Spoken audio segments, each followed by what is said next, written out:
Hi everybody, welcome to this playthrough for Pro and Expert Division in the Putter Madness 9-hole cup. Hope you are all doing well. Before we get started, please hit thumbs up on the video. It does help the channel, and subscribe as well. If you're playing Rookie Division, there is a playthrough on the channel as well, so please go and check that out.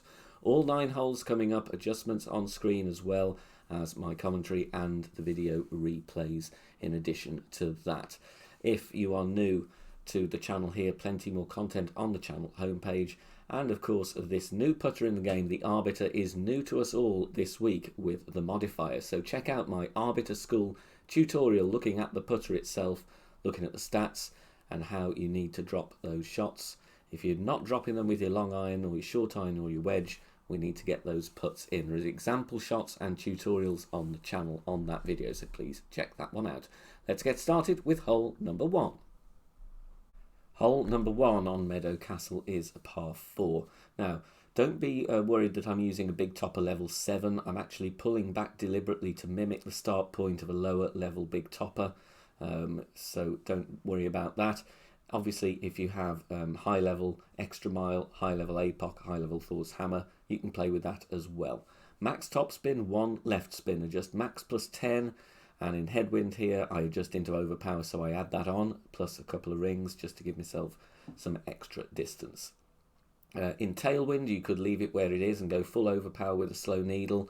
Either way, we want to use the top spin to get around 360 yards in headwind. If you have tailwind, you will be nearer 400.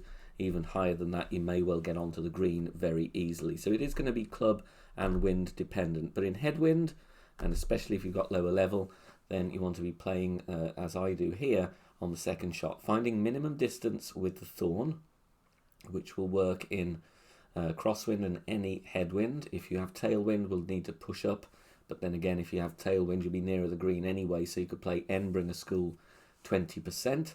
But here, going from the min line, adding some backspin, getting the ball guide through the hole because we are playing into headwind. 0 elevation here, minimum distance of my club because I'm on the exact minimum distance line. So minimum distance plus 0. Like I said, if you've got the equipment or a power 5 ball or tailwind to get on the green, you can putt for your eagle or you can get a very simple wedge. But any headwind, then you can be playing Thorn, dropping it for an eagle. Really important to get an eagle. Hopefully you don't need to be putting here on this hole, hole number 1 from Meadow Castle. Let's look at an albatross here on hole number 2, par 5, Meadow Castle. Once again, don't be worried that I'm using extra mile 9. I actually use 4.5 top spin in the end, 1 right spin, and I'm pulling back to mimic the start point of an extra mile level 6. So again, you don't have to have extra mile 9 here, showing you a lovely albatross with a low level club. Again, if you've got big boy drivers, power 5 balls, you can blast this to green, but I want to cater for some people that may not have all those maxed out clubs. Max plus 10 is the adjustment, not going to push up. I'm going to go full overpower, slow needle, and outer wall curl to the right. Slow needle making it easier to hit perfect, and the curl just giving us a little bit nearer to the green, avoiding the rough. And we're driving this one to around 400 yards, I believe. 397, there we go.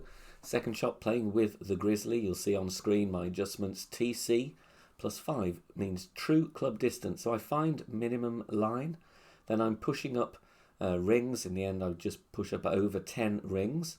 So I know from experience that is going to be around 25% of my club range. You can find the max line as well if you want to try and judge it in that fashion. Going 1 bar of backspin because we have tailwind, leaving the ball guide 1 green square short of the pin. So this one is played in between min and mid distance. That's 25% on the slider, 5% elevation here. Again, you don't need to have a Grizzly 9. Lower level Grizzly will work. It's nice to have the ball guide though. If you're playing with a different long iron, you've got to leave your ball guide short to compensate for the lower stats on your club level. But it drops very nicely for an albatross. And on to the par 3 from Meadow Castle here, playing with a sniper from second tee. It's all about finding a good bounce point here because there are a couple of moments there nearer the rough, nearer the tee that give you a slightly inconsistent bounce. So find a decent spot. Depending on the wind angle, you're going to go between 4.5 and 5.5 bars of backspin. And here I'm just tweaking to compensate for the wind push. 1 bar side spin to the right, ball guide to the hole. Playing with a navigator, obviously in expert with higher winds, you may want to go with Kingmaker instead. In the video here, I go 1 to 1, so 5.9 wind, I adjust 5.9 rings. Let's see how this one comes in.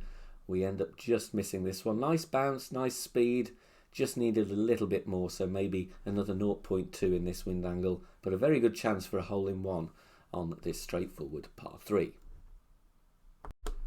On to the White Cliffs for hole number 4. It is a par 5, and it's quite a tricky one as well, particularly with nasty wind angles. We have crosswind in this example, going here with a Kingmaker, and we're going with the driver with 6 bars of topspin, and I'm playing with all of the left spin. Want to set up in the middle of the fairway. The ball guide is aiming slightly right of centre to compensate for the wind push that we have. If you don't have APOC 6, extra mile 8 is good here as well. If you have tailwind, you can play with the rock or the quarterback, and a power 5 ball is excellent on this hole, especially as you turn the corner and point a different direction for your second shot, so you are going to get a different wind angle to the drive. Adjust max plus 10. I'm going with a few rings of overpower to help gain a bit of distance. Accuracy is good though here. If you're playing with a more accurate driver, you've got a great left and you've got a great right. We want to go approaching the rough on the right hand side. The decent distance, about 380 plus yards, is very nice indeed. The priority really with this hole is just to secure the eagle. You will need a wood club with distance, so Big Dog or Cataclysm, go with distance plus topspin. As you can see, this is the same wind angle in this hole in general, but because we're now pointing a different way to shoot at the green, we have more direct headwind with a little bit of crosswind as well. Setting up actually at max distance with the power 3 ball with all the top spin and also left spin. Adjust max plus 0. Horizon is also an option here if your clubs aren't fully developed, but like I said, a power 5 ball is great, especially if you can go with a luminary or one with some more wind resistance other than a berserker. But the top spin is going to take us nicely. We're just a little close to the rough there. Adjusting into overpower, so I add that on as well, but we want to get up in wedge range. This hole is very difficult, and most likely you're not going to be putting on this one because it's very difficult to reach the green in 2. So play Endbringer School wedge, standard elevation there with the Powerball settings that you were using, and secure your eagle that way on this tough par 5. Hole number 5 is a par 4, again on the White Cliffs. And we're going to play maximum distance 20% elevation. Side spin 3 ball is great off the tee. Once again, APOC is valuable here because we need quite a bit of curl. Obviously, if you're playing with low level clubs, you may have to adapt this strategy. There's also the option to go with a power slice as well.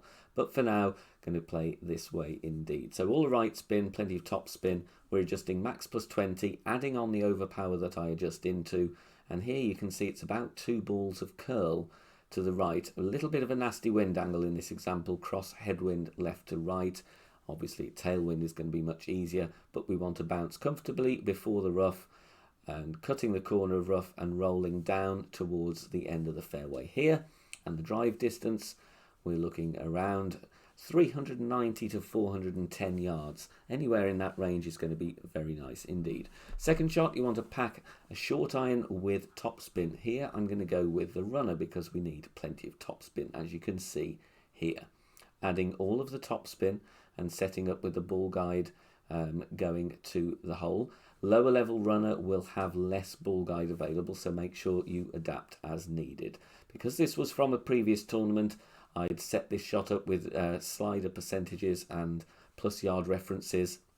I've put mid plus 10 on the screen. Really it needs to be on the slider or true club distance, and again your elevation will change depending on the wind angle. In this example I played I think 30% slider, 10% elevation because this was dialed in from a previous tournament, but it's the best way at getting an eagle on this par 4 is by going for the rough bump. If you're not feeling confident with the rough bump, then just play a nice bounce up shot with backspin, get yourself close to the pin for an easy tap in for the birdie on hole number 5. Taking a quick pause in this playthrough to let you all know the BK Academy tutorial series. Look at all those things on the screen. Do you understand all of those terms? Do you know how they all work and how to incorporate them in your game? If you don't, head over to that playlist. Take a look at the tutorials. Loads of things there, different elements of your game, whether you're playing tour play or tournaments, all designed to get you better at Golf Clash and help you drop even more shots. So plenty of content there. Please go and check them out. Hole number 6, one of the tougher par 3s in the game. Here we have a tailwind example, so I'm going to bounce over with the sniper. Any form of headwind, I will be playing on the patch of fairway immediately before the green and going with backspin. So the rocket is ideal there, or high level Thor's hammer. If you're feeling really brave, you can go with the sand bump and play with topspin if you want to attack the pin that way, but it is a very tricky hole indeed. So I've added my spins, I'm bouncing on the island here and I'm aiming at the pin. The problem here, if you've got crosswind from left to right, you need to put the ball guide slightly to the left because the wind push will send you quite often into the bunker if you've not adjusted correctly. A little bit of right curl here to bring this one in so I'm not aiming too close to the sand.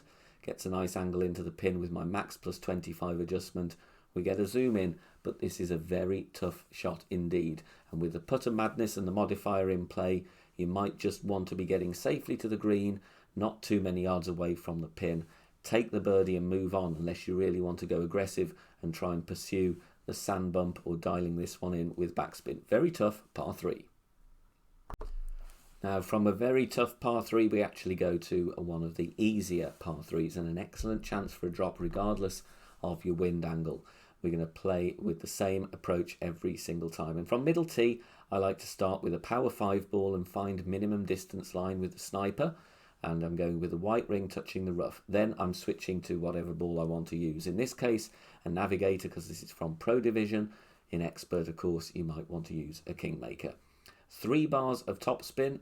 Don't need to worry about the ball guide because we found our position with minimum distance power 5 ball, and in this wind angle min plus 20 is working for me very nicely. So minimum distance, 20% elevation on this one.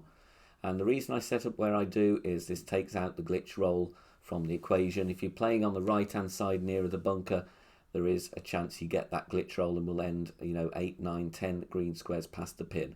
So playing from this approach point here takes the glitch roll away. Very good chance, a mini funnel there for a hole-in-one on hole number 7.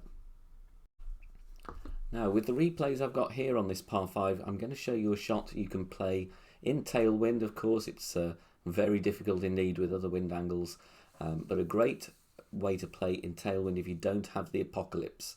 You need curl on this one to play with the apoc bouncing on the fairway to the left, as you can see on the screen. Then you go with curl and right spin in every wind angle. But if you've got the extra mile, or indeed any other driver, and you want to play directly, you can do so. Not much topspin or backspin required at all, just a little bit of right spin. Stretching out, finding my position, adjusting max plus 10. Then I go with max overpower, slow needle, because we're not at max distance of our club. Perfect ball is important here. Like I said, if you prefer not to play this shot, you can bounce over with the apocalypse and about a ball and a quarter of curl to the right. 3.5 to 4.5 topspin, depending what the wind's doing.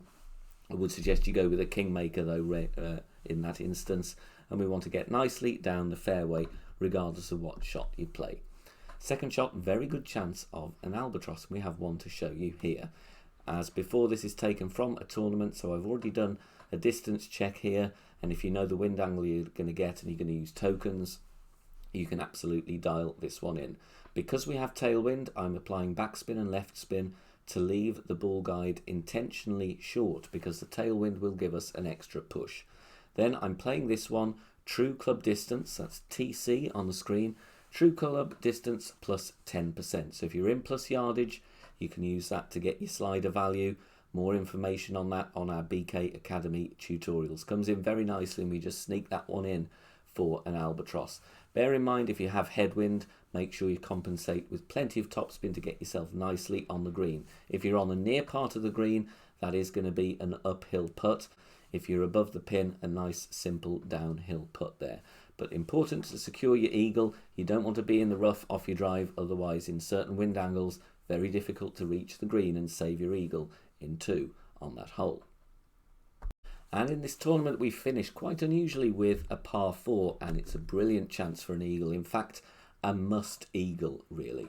I'm playing with a berserker here in this wind angle. You can bounce on the island with a load of topspin, Thor's Hammer high level, APOC high level, or if you don't have those clubs, Big Topper will work as well, but of course remember to hit perfect, or try to hit perfect if you can with the Big Topper. Playing with a little bit of topspin here and all the side spin to the right with a berserker, stretching out to find my landing position. Then I'm adjusting maximum distance, 10% elevation, power 5 settings with my extra mile level 8. Then I'm not pushing up because I want to go full overpower, and not being at max distance of club gives me a slower needle. Playing with 3/4 ball curl to the right, and then of course the final important part of the equation, we want to hit perfect. Bounces just nicely on the fairway, maybe a little push-up would be good, maybe a little bit of top spin as well, a bit more to get us closer, but even here 373 yards, we're going to be fine to get the wedge for the eagle. And we're playing Endbringer School method here, so EB plus 20% or plus 15 if you've got the lower level Endbringer. If you're not familiar with this no spin method, check out my Quickfire Academy tutorial for the Endbringer School. Link will be found on the channel homepage. So we're stretching out, finding our slider percentage where the pin stands between your ball and max distance of club. From around this area, it's going to be usually around 60% slider. If you get closer with more top spin or with more pushing up from the drive, then you're going to be kind of 40%, maybe even 30% on the slider. You've got to always measure that yourself though, and bear in mind an accurate measurement of distance is always going to be helpful in trying to drop this shot. Perfect ball away, and we're getting this one very nicely for an eagle to finish our round on this hole 9 of the Putter Madness 9 Hole Cup. Thank you so much for watching this playthrough for the Putter Madness 9 Hole Cup. Hope you've enjoyed the video and you found the content useful. If you want loads more content from loads of different people in the community, head over to BK Golf Clash free Facebook group and join there. Loads of members sharing shots, free guides and discussion points as well.